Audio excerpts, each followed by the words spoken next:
Hey Mo, we need to get an intro down for this channel, you know. Yeah, but what are you thinking, Lee? Why don't I rap over the top of it? Don't be ridiculous. You sound like a northern M&M. Look, listen to me. Yo, yo, yo. The Munch Brunch in the house, man. Absolutely not. Right, what you got in mind? Let's just keep it simple. I'm Lee. I'm Aim. We're the Munch Brunch.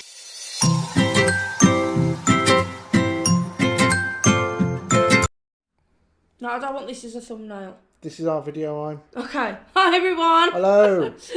Welcome back to another mukbang with Aim and Lee. We are the Munch Brunch UK. And I'm going to tell you what's on the menu today because I made this. I love catching Aim out when I start these videos without telling her. So today, guys, we have a chicken concoction inside a pineapple. Yeah, it's a good job. It's not a chicken. Well, it doesn't matter, but either way, it's really good, isn't it? You've seen by the thumbnail exactly what it looks like on the overview. We've held these up at the moment with some corn on the cobs, but we will be lowering very it back creative as we are. We couldn't have fitted. We couldn't have get the thumbnail right doing it this way. So we had to take it from above, but to give you a real idea of what the hell's going on here. What's in there, Ryan? Because I want to get eating, because I'm starving. Because I've made some like jambalaya rice. That's how you say it. Oh, no. But I've added a few different things in, some like garlic and everything like that. We've got like a chicken, tandoori, stroke tikka, garlic, all sorts of bits with chicken here, Cajun, the lot. The works are on there. Yeah, the rice is in the pineapple, ain't it? Yeah. Cheese, melted cheese and spring onions on mine. A little bit of salad. Now to find out what the verdict is. I reckon it's pretty good. Cheese pull. Woo! Okay. Yeah, so I saw this and I thought, right. Where did we see it at? I saw it on like Facebook kind of things. We couldn't fit enough in the pineapple, so I had to put some on a plate for later. That is good. Taste that. Yeah, that chicken's good, man. And with a hint of pineapple in the background, it's so nice. That is really good. That was really tasty, guys. So, I didn't do a cook along, which I should have done. well, really. you should have, but you was going to caramelise the pineapple, didn't we? But that didn't work. I was gonna like grill it, but then I figured out I was too busy messing around with this. Yeah, this is a real taster. Literally, about a minute before we come on here, though, maybe 30 seconds before, Aim had a pineapple in the eye. Not the juice. One of these really leaf things, which are really sharp on the end. I mean, they're quite pointy. Went straight in her eye. So I went into lean on Lee. Oh, yeah, we couldn't lower these things down now. And I went, woo, right into them. Not advisable, I mean... And all he was laughing, going, oh, do you want some eye drops? Because eye drops always help. Broken finger, use eye drops. That's what I'd suggest. I say eye drops for everything. Tuberculosis, whatever the hell that is. Use eye drops. Tuberculosis. Well, I didn't get my degree at bloody Harvard, did I? It's tuberculosis, and most people these days abbreviate it to TB. Whatever. I'm not a doctor. But yeah, use eye drops. So, I ain't got salt. You got salt? Yeah, over there, Bob's hiding. How are we all doing? Welcome to the channel. Welcome to the video. Hope we're all good. If you haven't already checked out our podcast, check it out. Okay, it went down like the Titanic on speed. No one really liked it because there was no visual. It was like, where the fuck you all at? I don't want to listen to you. I want to see you. So, on our next one, on Friday, you'll see us. Also, I'll be doing a pregnancy labour test. Aim, that's my... I was just checking your cheese, Paul. I was just really intrigued then. I was like, how the back page here? I was eating the wrong dinner. I wanted to, but it didn't work. So yeah, check out the podcast, guys. You should try this. Because there's a slight hint of pineapple there. It's so nice. This chicken's good though. And I'm liking this because... So the issue I have with doing the video sometimes is spending money on takeaway all the time is a pain in the arse. It really winds me up. Oh, we've got to spend a load, like 30, 40 quid on a takeaway for a video. I'm getting creative with videos is what I'm liking. Yeah, I did the corn dogs yesterday. Yeah. Just nice to try different foods. I know. I get kind of some of these ideas from like Sorry, I got a bit springy. Thing like I say, a thing on Facebook or like Pinterest or something like that. Just different things, you know. If we borrow a video off anyone, like the idea, we'll just give them a mention. Like the corn dog one was some. Was it Quan Trang? Yeah, but you ain't going to see our video, so it doesn't really matter about giving it. Doesn't matter, but yeah, so, but yeah, tell them. loads of people, like if you watch some of the American mukbangs, you can see at the moment everybody's doing like the Korean, hot dogs, corn dogs, whatever. We haven't got anything like that over here, or at least around our area, let's say. And I thought, you know something, I'm going to give it a whirl. We have a new takeaway place open up there, which does like American style food. When I say, I don't mean like American French fries, as you might say, back in the day with McDonald's. Proper American looking food. Like that short rib type thing. Yeah, it was so good. We're going to try and find our way down there one of the days and get some of that. But, so I was saying about the Korean corn dogs and stuff.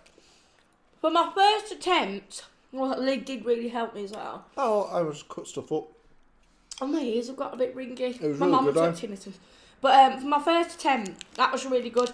I'd say the only problem is I had a little bit of difficulty with was getting like the fries, you'll see if you watch the cook along, onto the corn dog. But then I figured out a way of doing it. Oh, and it was spot on, wasn't it? Because you watched his video, you keep calling them fries. It was literally Lidl's crinkle cut chips zone. But yes, you could say, where's the fries, Lee? It's like, hey, it's just crinkle cut chips, love. I nearly did it again. Watch what you're doing, Aim. And I certainly don't want to cut my eye on one of them things. So Aim's been watching a film like this afternoon. I've seen it in the past, we both have. Called Orphan. You lot might have seen it yourselves. And I've got a topic of the day as well. Okay. Well, this is based on a true story I've spoken about in the past. So basically, this girl who this family adopt, and from Russia or Ukraine or something like that. Not enough chicken, man. No, there's a load out there. That's what I'm saying. We couldn't fit a lot in this. And they thought, oh, she's a lovely little girl.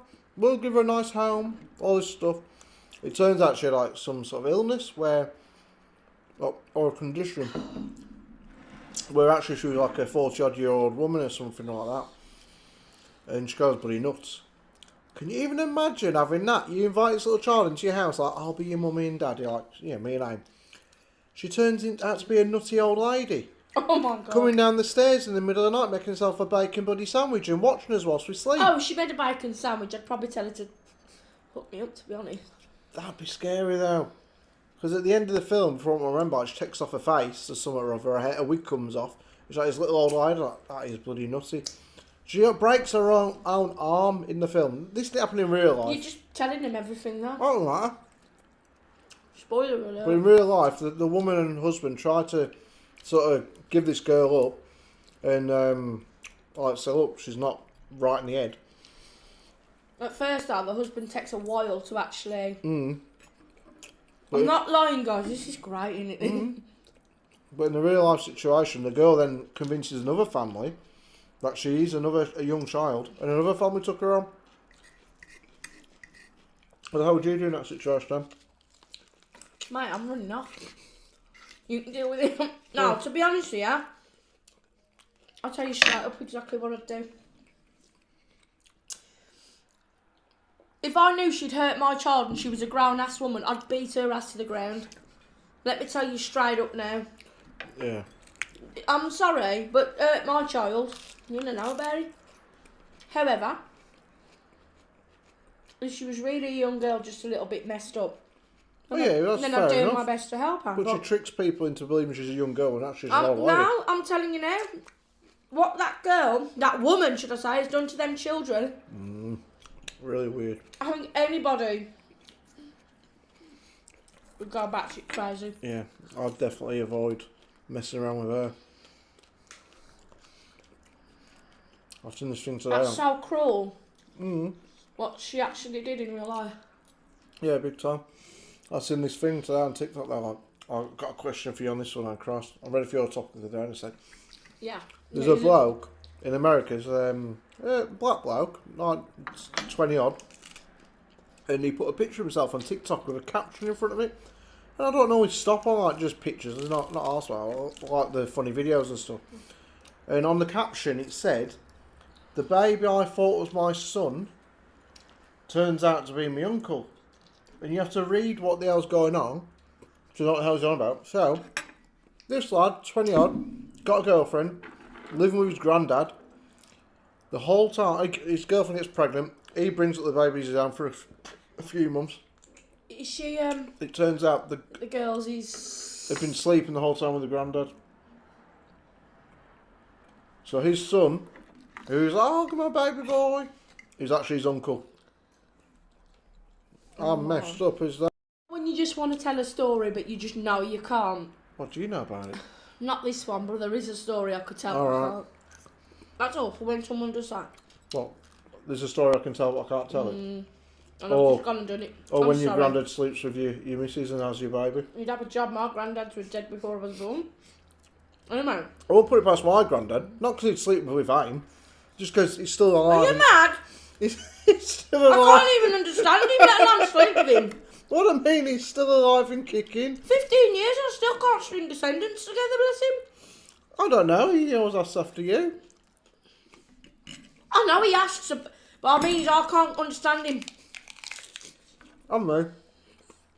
I've known him 35 years. He's harmless enough.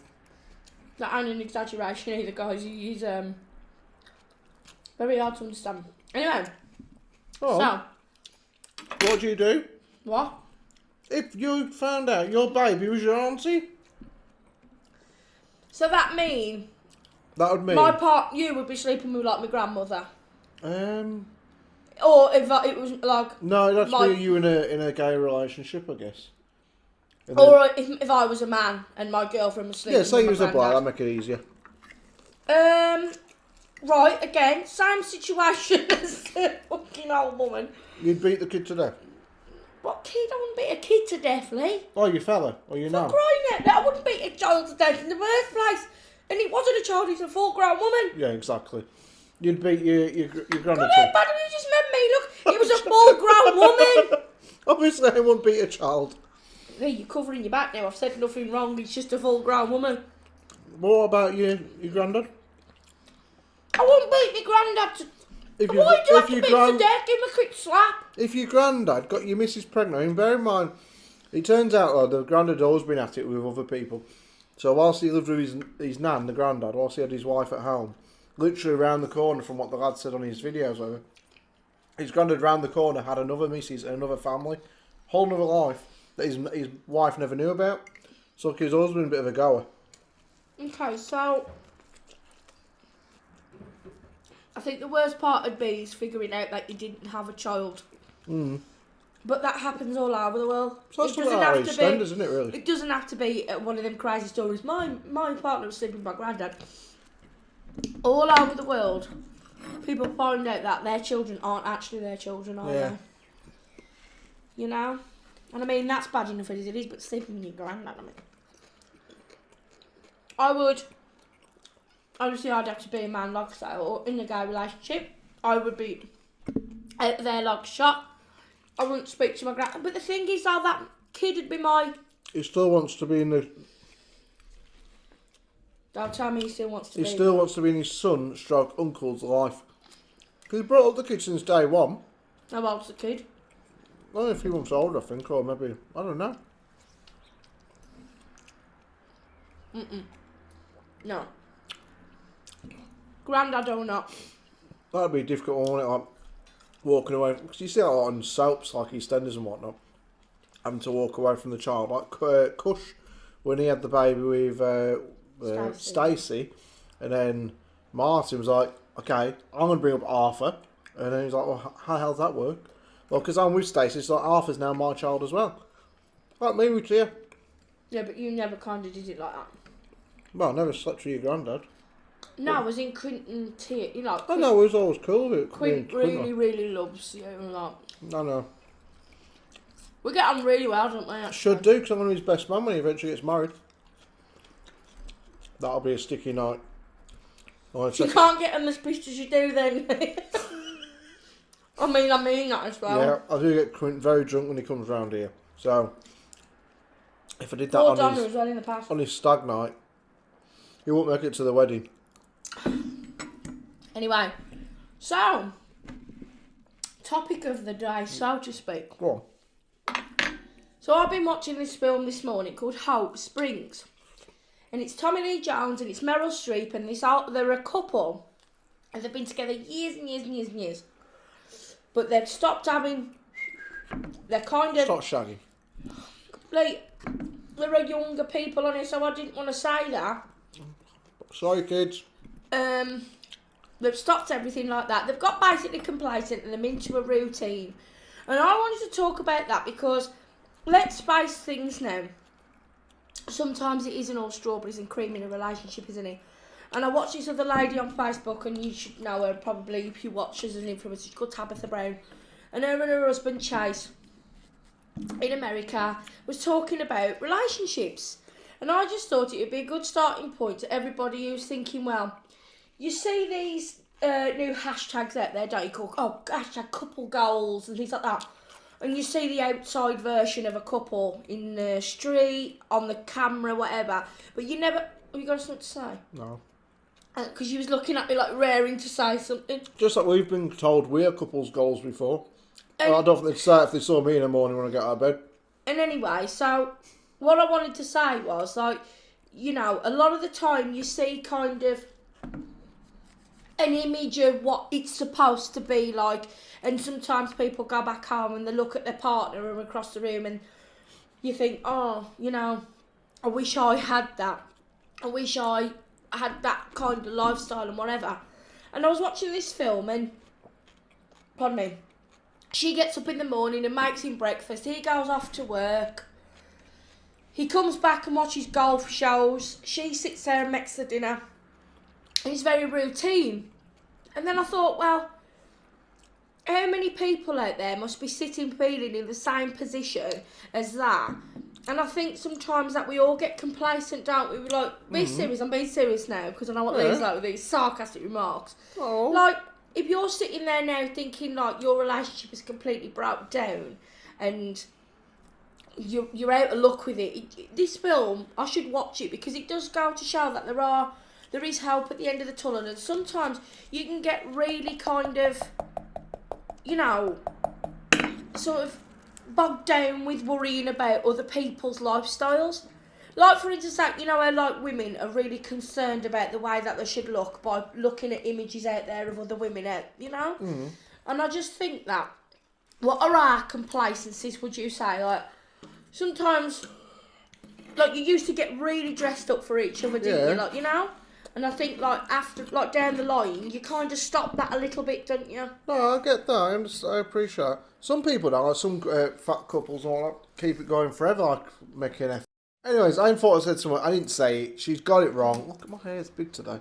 Some couples. Some couples, you see, and like, you feel, oh, okay, they're still making an effort, but you don't know what goes on behind closed doors. You don't know what... All you see is people who, like, maybe it's your neighbours, maybe it's friends, maybe it's family, or whatever.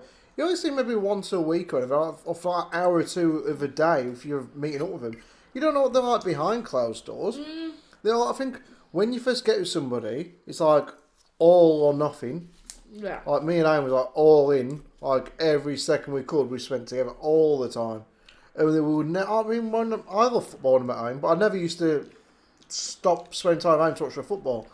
But I think now that we're older, there'll be like a couple of nights a week I'll watch the football and Aim does her own thing. Wow. You're telling me it's a couple? Yeah. No, that's lies, pure lies. Alright, 3 nights a week. Only lately because there's been a lot of football on. But then I'll spend time watching football and we'll be doing her thing. And then we regroup at the end of the week. Basically, we've got the same relationship now as we did at the beginning. I'll see you at the weekend, Amo. Point is, don't be kind of tricked into thinking that these people who look glamorous and they're out there and they're putting the Instagram posts on, that everything is absolutely hunky-dory at home. One, you know, I didn't want to say the way Lee said it, but it's not every bloody day. 2, you know, you don't sort of sit there in your best clothes. You don't. You simply just don't. You don't always have to shove makeup on, do your hair up, put your clothes... You know what I mean? It's not like that. You have to be friends with somebody in a relationship before anything else. You have to physically make an effort Nothing is ever going to land in your lap, is it? No. And we've been together 15 years, but there's people who've been together far longer than us and less than us, and it never just stops. So then moments you think, oh God, I wish I was doing what them was doing, Mr. and Mrs. Joneses down the road. I wish I was doing that they was doing. I reckon lockdown's probably brought out a lot of couples' sort of true feelings, and you know, a lot of couples haven't probably, they might split up during lockdown, where before it was like, oh, we'll never split up, but then like they're together all the time, and they don't get a break from each other, which maybe they was used to before, because they could go out with their mates, or go and play some golf if you're a bloke, if that's what you like, or watch football. Women like to go and get the hair and makeup done, go out for drinks with the ladies and spa weekends. Maybe like stuff you like doing, you couldn't do any of it. But I also think a lot of couples don't give themselves the chance to correct things that have gone wrong. You don't just give up. I think a lot of the time, if you can just sit and talk about it, and I'm guilty of this. I looked at me then, did you see me alone? I've said plenty of times, like, look, we need to sort this out. I was like... we need to sort this out, and we're just down. And what back?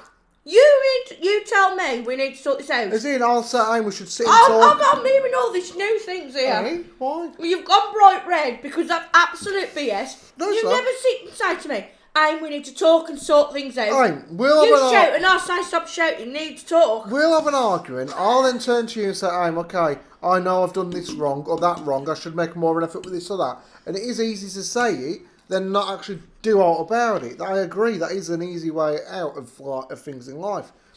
I'm not saying it's the right way to do things. Just wondering what's going on here. Harry Potter and his wand.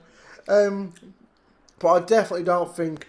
I reckon a lot of couples have probably split up when they could have just worked on it and got things better. You're never going to be the way you was in the first few months of your marriage or your relationship, not marriage, unless you got married the day you met. And if you are, then I reckon that's like maybe 5% of all couples still have the intimacy and the urge to like bonk every 2 minutes like they had when they first met. Whereas a lot of couples ain't like that. They're like, okay, well, let's do it 4 weeks on Thursday at 4 o'clock. I'm not saying that's us, but other couples might be. You do hear about this sort of thing. At 4 o'clock, mate. Things to do. I mean, in the morning, we used to. Not more. No more. No more, no, because in the morning, someone likes their sleep. So no more mornings. Yeah, your alarm goes off at 20 to 6. If you think I'm waking up for that... But we did used to, occasionally. I'm a night owl regardless of anything. Yeah. I prefer anything at night. But it is a shame. Not 10 to 26. I do think it's a shame when people lose somebody that they could have been good with. And it's all because they don't want to make the effort. And then you have to see, name names of these people we've known who've been in the situation. And then you got to go around afterwards and see that person with somebody else. That's not nice. Like my mum and dad, them two split up. And then my dad had to... Well, my dad got with somebody else, and we had to see that. But then when my mum got with somebody else, my dad, even though he didn't want my mum back, he was jealous. These people won't be watching. So yeah, his mum and Bob, and his dad and Jodie. So you have kind of names, but at the end of the day, it's just a fact of life, isn't it? You know, Right. If you're going to break up with someone, you're going to see that person with somebody else, aren't you? Well, that's not nice, you know? I don't know. Like, me, you, Donna and Quint, we're fine with each other. But what my whole point was to any of this is, like, in the end of this film, everything tends to work out, all because one listened to the other. Like, like yin and yang, so to speak. You can't sort of have one half of a sandwich making all the effort and the other one gone mouldy, if you know what I mean. You've got to kind of come together and work out your differences. And if you can't talk to each other, write it down in a letter. Mm. If you're not good at communication, then work on it, put the effort in to actually... That's why I was like, no, I'm sorry. But, like, put the effort in. So, I'll tell you, we're out an open book, aren't we? Like, so open book like the Bible. What happens is when me and Lee argue, we don't talk. Never. I used to be, when I met Lee, more of the aggressive one. Yeah. Because I kind of got... When I split up with Quint and I was single for a couple of years, I was very... Now, like, if a man asked me out on a date, I was like, what? I thought there was a conspiracy theory. I was like, what's going on here? So I just went out, had my fun, did what I wanted to do, and that's the way it was. So when me and Lee met, I was very sort of guard up, that was it. Then problems started to happen with my anxiety, and it led me to the person I am now, didn't it? I'm very vulnerable. Yeah. I know it sounds silly, but I'm much more talker. Yeah, what you're saying ain't what you necessarily get with me, with AIM. And with me, I'm not all 100% what you're saying here.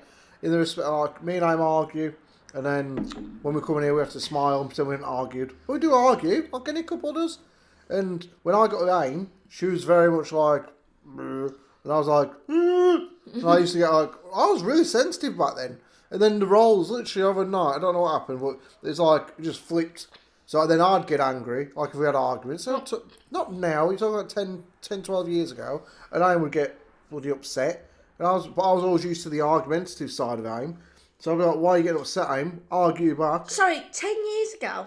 Yeah.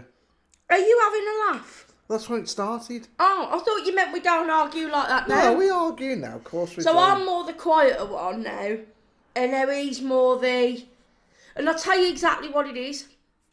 Why now the roles have reversed.